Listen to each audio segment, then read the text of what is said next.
नमस्कार प्रेक्षकांनो, लग्नानंतर होईलच प्रेम या मालिकेच्या आजच्या भागामध्ये आपल्याला असं पाहायला मिळालं की मानिनी आणि पार्थ देवाजवळ शुभंकरोती म्हणत असतात.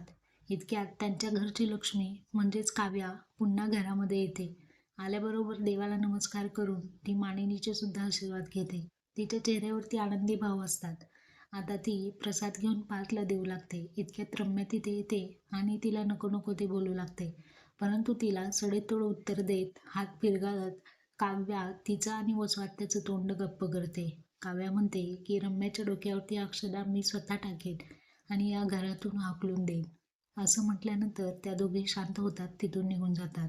आता काव्या जाणाऱ्या पार्थला प्रेमाने थांबवते आणि म्हणते, झालं गेलं विसरून आपण पुन्हा नव्याने सुरुवात करूयात का? माझी नवीन कोरी पाठी आहे. त्यावरती पार्थ म्हणतो, आता ते शक्य नाहीये. काव्या पुन्हा एकदा त्याला समजावण्याचा प्रयत्न करत असते.